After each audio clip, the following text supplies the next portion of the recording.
Hello, this is the e-reader season 1 episode 2. Thanks for clicking on this video. I am Ethan, or the e-reader, and I will be talking about my reading week every week. That's on Saturday. Okay, so if you listened to last week's episode, I said I was going to finish The Dark Tower, and I did. I finished the Gunslinger on Saturday, the day the video came out. And it was really, really good. Like it was like so good. It's probably gonna be in my top 10 favorite books of 2021. And 2021, it's only been 9 days into 2021, which is crazy. It was so good. Um, I'm not gonna really spoil it, but it was. Lots of people say that I watched a lot of reviews after I finished the book, and a lot of people say the book isn't good. And I totally agree with that. Sorry, I totally disagree with that. Like, that book was amazing. It might be because the book I read was a revised edition that he revised in sorry, Stephen King revised in 2003, and that's why most people probably say that the book is bad because they read it before 2003. Um but it was really, really good. Like, the characters were really good.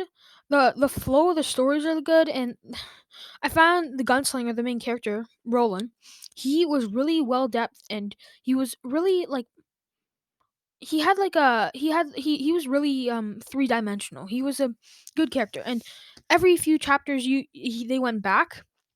One thing that actually like stood out to me that some people might not like the story, but I didn't mind it. There were a lot of flashbacks, to Roland's past and his story on how he came to the present. And I didn't mind that. I loved learning more, but they kind of did the past in the heat of the moment where you were so invested into the real story, but then they went back, which kind of know it was annoying, but it was really interesting to learn. Last week I said I was going to finish the Institute this weekend. I totally didn't. I didn't really read any of the Institute this week. I didn't really read that much. As school started and I didn't really feel like reading that much. I did read Lore came in on what day was it? Wednesday or Tuesday? Yeah, Wednesday. Lore came in the mail, and I started that book. I'm on page almost 100 of that book. It was, it's really good. It's the story is there was a rebellion. It's about Greek gods, and there was a rebellion that the gods turned against Zeus. And for turning against him, every 7 years, the gods go down to Earth and become mortal, and it's kind of a Hunger Games kind of thing where you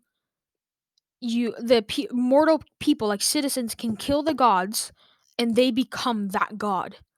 So like for example, in the book, Ares is like a lot like died long like many rebel like years ago, and so there was like the new Ares or the new Hermes or stuff like that, and it's really good. I'm really liking it.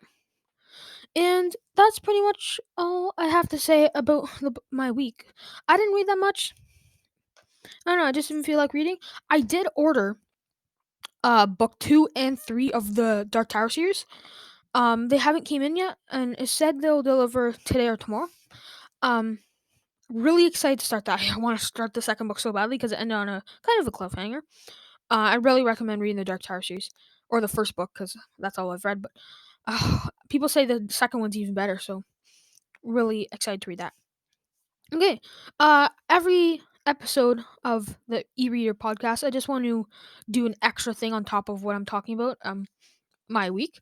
So I know this is kind of late. It's 90s in 2021, and we don't really want to think about 2020. But I'll talk about my 5 favorite books of 2020, just because I want to. So coming at number 5, I have these in order. These are in order, but they're very close. Coming in at number 5 is The Shining. So I read 60 books in 2020. So don't take this as like I didn't like The Shining. I loved The Shining, but it's just number 5 because I read other better ones. The Shining was so good. I read this in January of 2020, And oh my goodness, this book was so good. I have a few critics. The first half of the book is pretty not boring. There's a lot of information that they have to give before they get to the other half of the book, which is more interesting. But it was a really good book.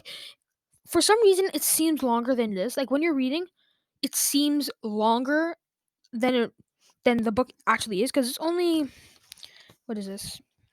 It's only about 600 pages, but it seems longer. The ending, amazing. I'm planning to read Doctor Sleep this year. But the Shining, amazing book. I got scared a bit times during that book. Very good book. Um, coming at number 4 is The Fellowship of the Ring. I read this for the first time in May, I think.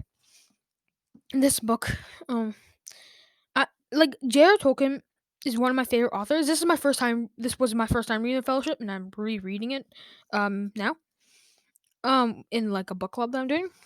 But this book was amazing. The characters are good. Yeah, I don't know. I don't really have much to say. It's like you can't capture how you can't say how good it is. You just have to read it. It's just really good. J.R. Tolkien is a really good writer. Coming in at number 3 is The Trials of Apollo, Book 5, The Tower of Nero. This book is, I'm saying this for all of them, but all these books are amazing. Um, I've read Percy Jackson, The Heroes of Olympus. I've read all Rick Ryan's books, and when this book came, I read this in October. I ordered it a signed copy, and this book is signed, which is crazy. Can't believe I have a signed copy of this. Um, this book was just well done. Most times, authors can't pull off an ending of a series. Um, they just some authors can't do that. They can't give a good wrapping up story.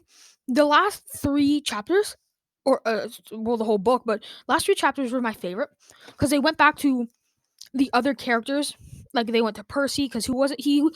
Percy has nothing to do with the story, but they went to him and see what he's doing, because it's a finale to the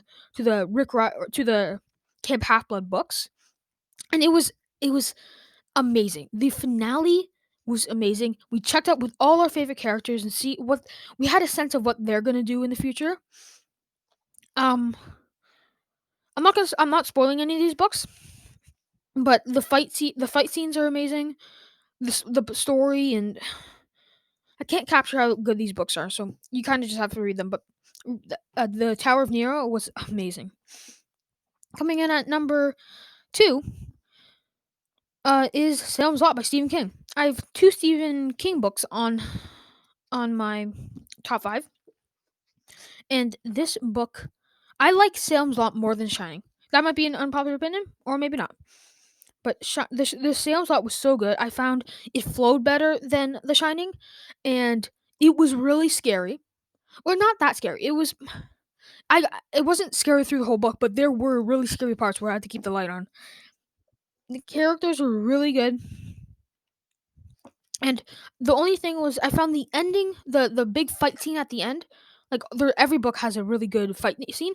The fight scene at the end wasn't. I don't know. This might just be me, but it wasn't long enough. Like it went too quickly, and maybe that was just me, but thought it went too quickly.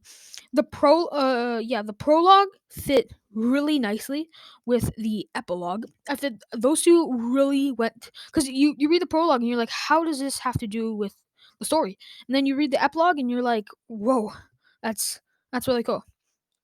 Okay, coming at number 1. Number 1, it was so close to number 2, Sam's Lot.